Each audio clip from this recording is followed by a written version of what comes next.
Hello students, RJ education आपके लिए लाया है यूट्यूब पर फ्री एजुकेशन, जिसमें से आज हम पढ़ेंगे बहुब्रीहि समास, समास का अंतिम टॉपिक।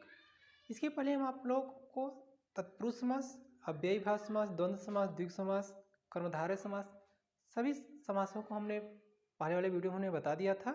इसके पहले वाले वीडियोज में हम आपको समास का अंतिम और लास्ट टॉपिक है बहुब्रीहि समास, हम इसके बारे में आपको बताएंगे।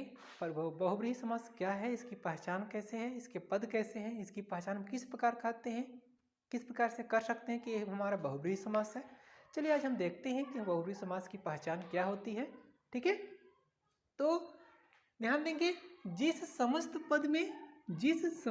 पद में कोई पद प्रधान नहीं होता। ध्यान देंगे, समास में दो पद होते हैं, पूर्व पद और उत्तर पद। बहुब्रीहि समास में कोई पद का मतलब दोनों पद, पूर्व पद और उत्तर पद, दोनों पद प्रधान नहीं होता। दोनों पद मिलकर किसी तीसरे पद की ओर संकेत करते हैं। ठीक है, दोनों पद, उत्तर पद अर्थात पूर्व पद और उत्तर पद दोनों को मिल करके किसी तीसरी की ओर संकेत करते हैं, उसको हम बहुब्रीहि समास, वह जो समास होता है वह बहुब्रीहि समास होता है। ध्यान देंगे, इसमें कोई पद प्रधान नहीं होता, चाहे उत्तर पद हो चाहे पूर्व पद हो, वो दोनों मिलकर किसी तीसरी की ओर संकेत करते हैं। ठीक है, जैसे हमने उदाहरण बताया था, लिया है नीलकंठ। ध्यान देंगे, नीलकंठ, नीला है कंठ जिसका अर्थात शिव, नीला है कंठ जिसका अर्थात शिव। यहाँ पर दोनों पदों ने मिलकर, ध्यान देंगे, यहाँ पर दोनों पदों ने मिलकर एक तीसरे पद शिव का संकेत किया। नील जो होगा पूर्व पद होगा, कंठ जो होगा उत्तर पद होगा। ध्यान देंगे, ये जो नील शब्द होगा, नीलकंठ, नील कंठ में जो नील शब्द होगा वह पूर्व पद होगा और कंठ जो होगा वह उत्तर पद होगा। तो कहने का अर्थ ये है कि नीलकंठ न ये पूर्व पद प्रधान है न उत्तर पद, इन दोनों ने मिलकर के किसी तीसरी की ओर संकेत किया, और तीसरी ओर संकेत का तात्पर्य यहाँ पे शिव है। ठीक है, नीला है जो कंठ जिसका अर्थात शिव, यहाँ पर दोनों ने मिलकर एक तीसरे पर शिव की ओर संकेत किया है। दोनों ने मिलकर के किसी तीसरी की ओर संकेत किया, वही उसका परिचय हुआ। संकेत क्या, इसलिए जो हमारा समास होगा वो बहुब्रीहि समास के अंतर्गत आएगा। तो ध्यान देंगे, दोनों पद प्रधान नहीं होता, दोनों पद का तात्पर्य उत्तर पद और पूर्व पद, ये दोनों मिलकर के आपस में तीसरी की ओर संकेत करते हैं। जब इस प्रकार के जब संकेत करते हैं तो हमारा बहुब्रीहि समास के अंतर्गत आता है। ध्यान देंगे, चलिए हम कुछ उदाहरण लेकर चलते हैं। लंबोदर, लंबोदर, लंबा है उदर जिसका, यदि लंबोदर का समास विग्रह किया जाए तो लंबा है उदर जिसका, लंबा है उदर, लंबोदर का अर्थ क्या हुआ, लंबा है उदर। यह लंबा है, नहीं लंबा है और नहीं उदर, ये दोनों आपका जो आपके पूर्व पद और उत्तर पद जो होगा, ये कोई भी प्रधान नहीं, इसका किसी तीसरी की ओर संकेत कर रहे हैं। अर्थात किसकी ओर संकेत कर रहे हैं, गणेश की ओर संकेत कर रहे हैं। लंबा है उदर जिसका गणेश, ये दोनों मिलकर के आप किसी तीसरी की ओर संकेत कर रहे हैं, वो तीसरा संकेत आपका क्या है, गणेश।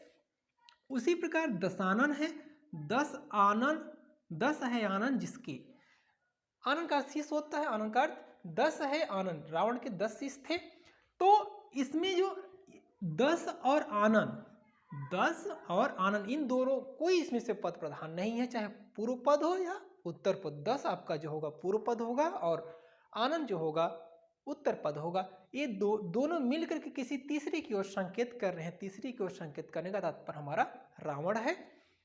चक्रपाणि, चक्र है पाणि, चक्र आपका पूर्व पद होगा, पाणि आपका जो होगा उत्तर पद होगा, चक्रपाणि। इसमें चक्र आपका पूर्व पद और उत्तर पद आपका पाणि होगा। इन दोनों पदों में कोई पद प्रधान नहीं है, वो तीसरी की ओर संकेत कर रहे हैं। तो चक्र अर्थात चक्र है पाण, जिसमें जो तीसरी को संकेत करें वो आपका विष्णु है। ठीक है, उसी प्रकार महावीर, महा जो शब्द होगा आपका पूर्व पद होगा और वीर जो शब्द होगा आपका उत्तर पद होगा।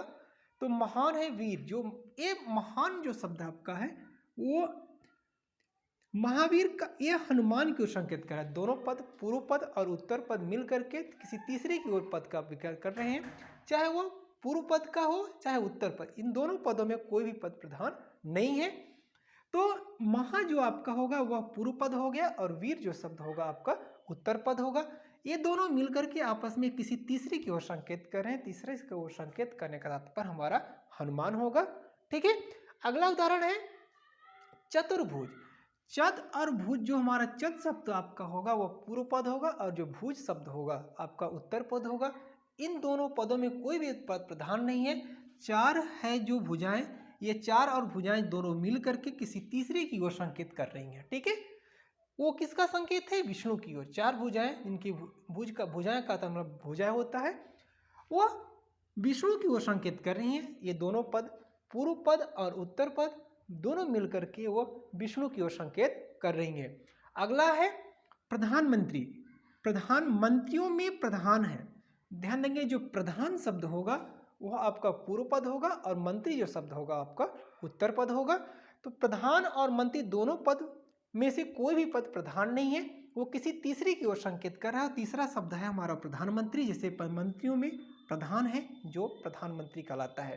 पंकज है, पंख में पैदा, पंख में का पंख का मतलब होता है कीचड़। ध्यान देंगे जो पंख और कज जो आप शब्द है वो आपका पूर्व पद और उत्तर पद है। ये तीसरे की ओर संकेत कर रहा है कमल की ओर। ठीक है, पंख है में पैदा हो जो कमल। और तीसरा है, अगला उदाहरण हमने दिया था अनहोनी का, न होने वाली घटना, न होने वाली अन शब्द जो होगा ये आपका पूर्व पद कहलाएगा और होनी जो होगा आपका उत्तर पद कहलाएगा। जैसे कि आपको पहले से बताएगा कोई भी पद प्रधान नहीं होता। ये दोनों मिलकर के किसी तीसरे पद की ओर संकेत करते हैं। तीसरा पद आपका कोई विशेष घटना जिसको हम दुर्घटना के नाम से जानते हैं। चलिए अगला पद है हमारा गिरधर। गिर जो होगा आपका पूर्व पद होगा और धर जो आपका होगा वह उत्तर पद होगा। तो गिर को धारण करने वाला, इसका जो हमारा समास विग्रह होगा गिरधर का, तो गिर को धारण करने वाला है, बस इतना ही होगा। लेकिन ये किसी तीसरे की ओर संकेत करने का तात्पर्य यहाँ पे कृष्ण है, क्योंकि गिर आपका जो है पूर्व पद है और धर आपका जो है उत्तर पद है। ये दोनों मिलकर के किसी तीसरे की ओर संकेत कर रहे हैं और तीसरा शब्द आपका है गिरधर। ठीक है, पीतांबर। पीतांबर में पीत है अंबर, पीता जो पीत और अंबर इसका जो होगा पूर्व पद और उत्तर पद में ये दोनों मिलकर के तीसरी की ओर संकेत कर रहे हैं, उसका नाम है कृष्ण। पीत है अंबर जिसका कृष्ण। अगला है निशाचर हमने लिया। निशा में विचरण करने वाला, विचरण करने का तात्पर्य होता है चलने वाला। निशा का तात्पर्य होता है रात्रि, रात्रि में जो चलने वाले होते हैं उस राक्षस कहलाते हैं। तो निशा जो शब्द होगा वह पूर्व पद होगा और जो चर शब्द होगा आपका वह उत्तर पद कहलाएगा। तो निशाचर ये किसी तीसरे की ओर संकेत कर रहा है, तीसरा संकेत आपका राक्षस है। अगला है चौलड़ी। चार है लड़ियों जिसमें माला, ये चौलड़ी जो शब्द है आपका माला की ओर संकेत कर रहा है। त्रिलोचन, तीन है लोचन जिनके, लोचन का तात्पर्य होता है नेत्र। तीन है लोचन जिसके शिव की ओर संकेत कर रहा है। नहीं त्रि आपका शब्द पूर्व पद, न लोचन, नहीं कोई भी पद प्रधान नहीं है, इसमें हमारा संकेत कर रहा है शिव की ओर। चंद्रमौली, चंद्र है मौली पर जिसके शिव, चंद्र का मतलब होता है चंद्रमा। ठीक है, चंद्रमौली, चंद्र है मौली पर जिसके शिव की ओर संकेत कर रहा है। मौली का तात्पर्य होता है शीश पर धारण करना। ठीक है, विषधर। अगला है विष और धर। विष जो शब्द होगा आपका पूर्व पद कहलाएगा और जो धर शब्द होगा आपका उत्तर पद कहलाएगा। इन दोनों पद में कोई भी पद प्रधान नहीं है, वह प्रधान आपका शब्द है। अगला शब्द वह सर्प है, तीसरी की ओर संकेत कर रहा है जिसका नाम सर्प है। विष को धारण करने वाला जो होता है वो सर्प कहलाता है। मृगेंद्र, मृगों का इंद्र, मृगों का इंद्र सिंह कहलाता है।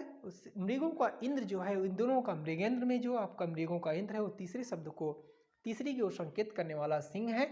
घनश्याम, घन के समान श्याम, घनश्याम का समास विग्रह, घन के समान श्याम, इसका तीसरी की ओर संकेत कृष्ण की ओर कर रहा है।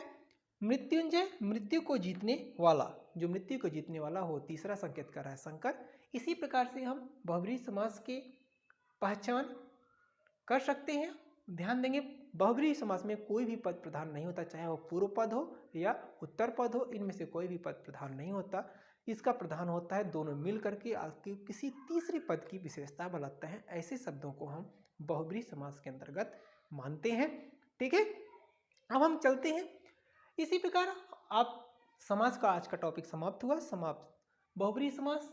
ठीक है, आप इसी प्रकार पढ़ते रहेंगे, लेकिन परिभाषाएं जो होती हैं उनका परिभाषाओं के आधार पर हम ध्यान देंगे। लेकिन इस बात का ध्यान देंगे ये आपके समस्त पद समास जो समस्त पद हैं विग्रह हैं ये और बनाए जा सकते हैं, लेकिन हमें नियमों का ध्यान देना होगा। नियम यह ध्यान देना होगा कि इस बहुब्रीहि समास में कोई भी पद प्रधान नहीं होता, वो किसी दोनों पद मिल करके, दोनों पद का तात्पर्य पूर्व पद और उत्तर पद दोनों मिल करके किसी तीसरी की ओर संकेत करते हैं। और संकेत का तात्पर्य गणेश, रावण, विष्णु, हनुमान, विष्णु, प्रधानमंत्री, कमल, विशेष घटना, ये तमाम का जो संकेत है ये हमने आपको दिया।